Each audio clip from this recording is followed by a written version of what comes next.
Je m'appelle Suzelle Mouradian, je suis née le 23 décembre 51 en Algérie, dans la ville de Médéa.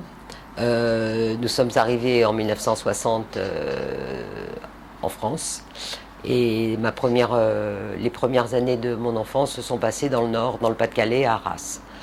En 80, je suis arrivée à Toulon et surtout hier. Et j'ai commencé mon métier d'architecte d'intérieur.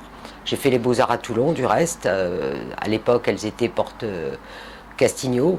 C'était des baraquements.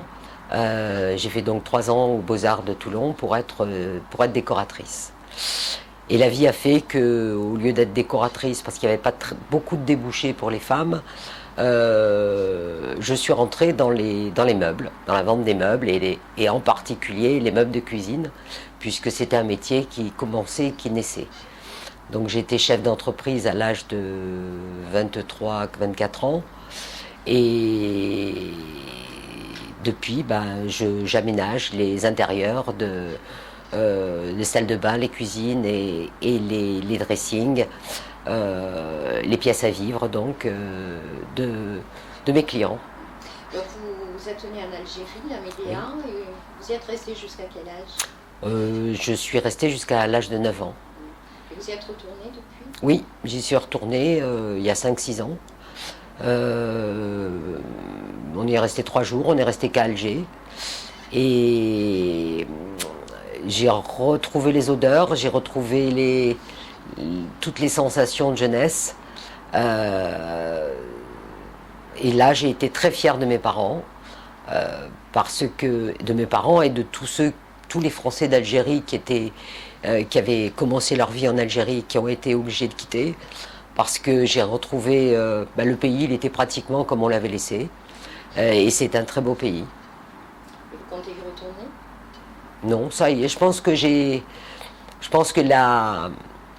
le besoin, la nécessité, quand vous avez 9 ans, vous vivez avec des parents qui sont nés là-bas et qui sont arrivés assez âgés, puisque ma mère avait 50 ans, hein, et on a aussi vécu à travers leurs souvenirs et leurs blessures, parce que ça a été une vraie blessure pour les gens de cette génération. Ma mère est née en 1912, donc c'était une vraie blessure.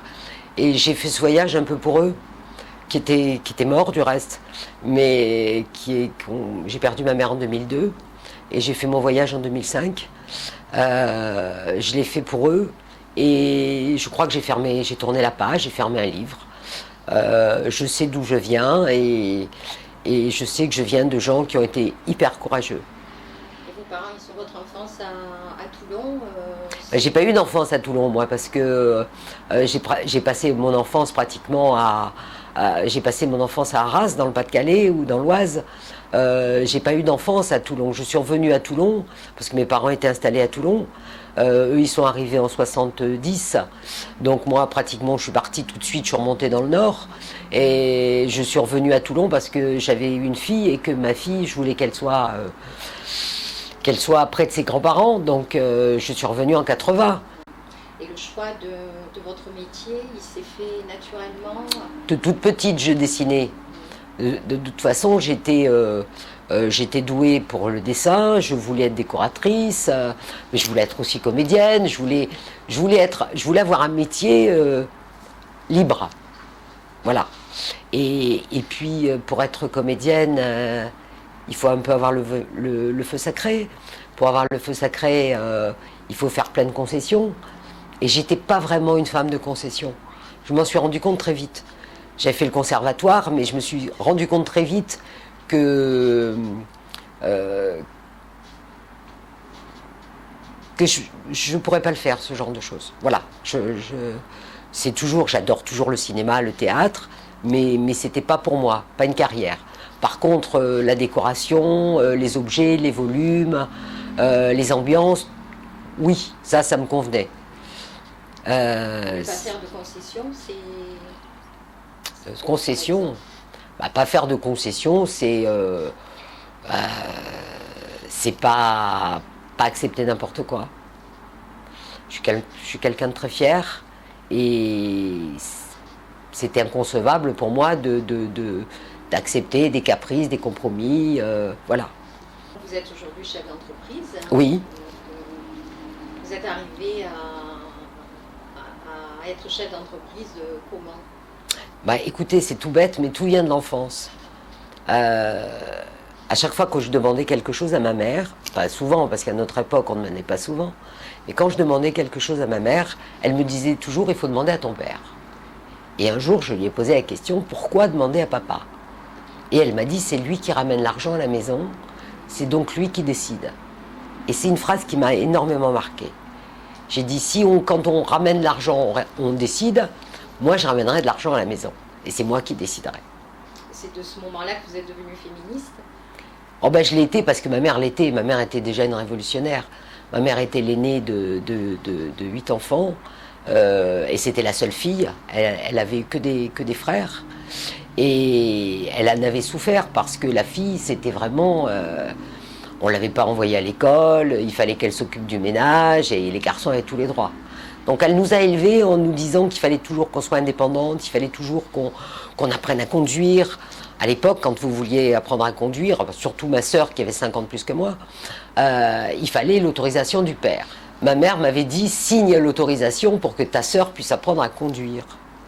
Bah, très tôt, j'ai compris qu'on n'était pas les égales de l'homme. Très tôt, j'ai compris que, pour des trucs bêtes, les garçons ne débarrassaient pas la table, les garçons ne faisaient pas ci, nous les filles on avait toutes les corvées, et très vite je me suis rendu compte que la position des hommes était quand même beaucoup plus confortable que celle des filles.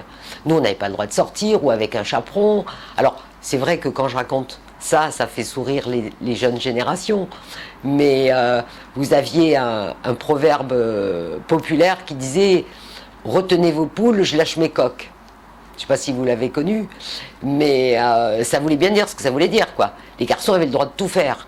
Les garçons, c'était les rois. Donc, obligatoirement, je voulais être comme les garçons. C'est hyper compliqué. C'est la société qui conditionne les mentalités. Mais il faut dire aussi que peut-être que les garçons sont un peu surpris. Ils ont tellement eu l'habitude d'avoir des femmes soumises que dès qu'on n'est pas soumise, ils ont l'impression qu'on veut les dominer. On ne veut pas les dominer, on veut être à égalité. Mais c'est quand même dans l'ADN. Enfin, je pense que c'est dans l'ADN et je pense que ça, c'est vraiment quelque chose qui va être très très difficile. On est dans l'égalité de la force. On n'est pas identiques, on n'est pas égaux. Mais sinon, tout le reste.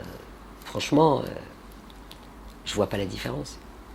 Moi, vous. Et aujourd'hui, la parité, vous en pensez quoi? Oh bah, j'en pense que si on est encore obligé de se battre, c'est donc qu'on l'a pas.